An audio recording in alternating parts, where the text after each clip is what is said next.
21 April पासून राज्यव्यापी बेमुदत संप. अमरावती 30,000 कर्मचाऱ्यांचा सहभाग अपेक्षित. सरकारी व निम सरकारी कर्मचारी, शिक्षक आणि शिक्षकेतर कर्मचाऱ्यांच्या विविध प्रलंबित मागण्यांसाठी 21 एप्रिल 2026 पासून राज्यव्यापी बेमुदत संप सुरू करण्यात येणार असल्याची घोषणा समन्वय समितीचे पत्रकार परिषदेत केली. जिल्हा अमरावती आयोजित पत्रकार परिषदेत सांगण्यात आले की राज्यातील कर्मचाऱ्यांच्या 18 प्रमुख व जिव्हाळ्याची मागण्या प्रलंबित असून त्या संदर्भात शासनाचे वारंवार लक्ष वेधूनही ठोस निर्णय झालेला नाही.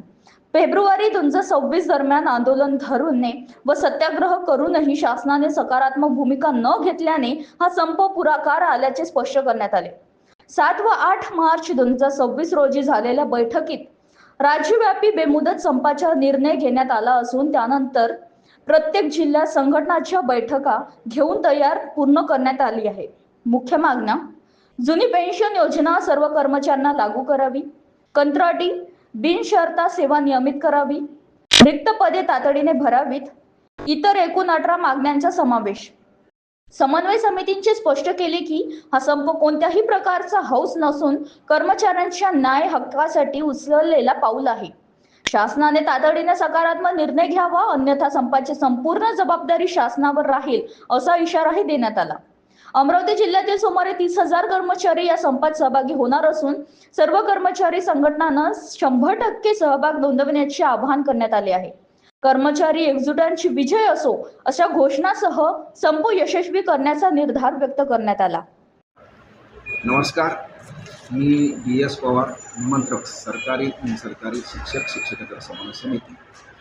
राज्यात 17 लाख कर्मचारी 21 एप्रिल 2026 पासून बेमुदत संपावर जात आहे. संपावर जाण्याचं कारण असं की शासनाने गेल्या 2 वर्षापासून आमच्या संघटनेशी चर्चाच केलेली आहे. सर्वात महत्त्वाचं म्हणजे सर्वांना जुनी पेन्शन लागू करावी यासाठी आमचा लढा सतत सुरू आहे आणि तो सतत सुरू राहणार आहे.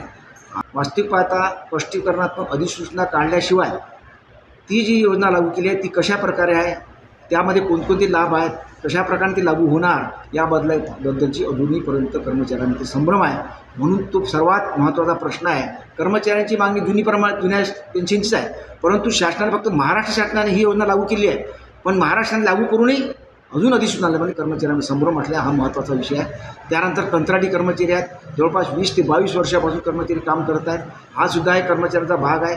जरी कंत्राटी असले त्यांना पुढचं भवितव्य आहे. जर त्यांना शासन सेवेत कायम केलं नाही किंवा त्यांना तुम्हाला आधीच नाही तर उद्या फार प्रश्न निर्माण होतो. हा सुद्धा फार महत्त्वाचा आहे. आणि अनेक 18 मागण्या आहेत. त्या 18 मागण्या घेऊन राज्यातील 17 लाख कर्मचारी या संपात सहभागी होणार आहे.